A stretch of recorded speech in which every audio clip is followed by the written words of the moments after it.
nos lanzáramos a los campos, a la montaña, a alfabetizar.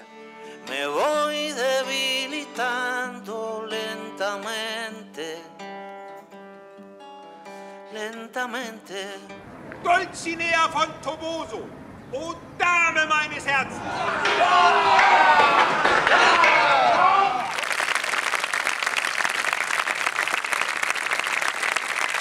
Es gibt viele, viele verschiedene Ansätze des Gefängnistheaters. Du hast als Künstler ja einen Gestaltungswillen, einen Formwillen.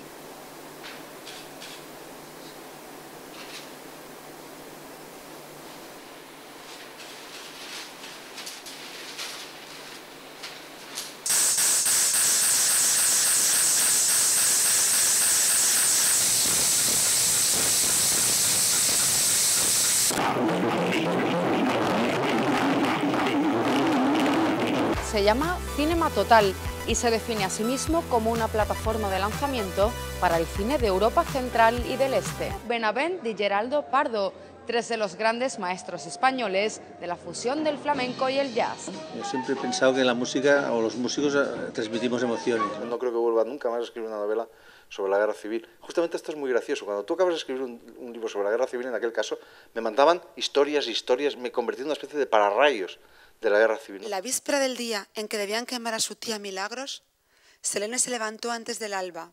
Estaba oscuro. Cantó un gallo. Hoy presentamos el libro Aunque seamos malditas, de la autora española Eugenia Rico. Muchas gracias, Eugenia, por estar aquí acompañándonos en el Instituto Cervantes de Berlín.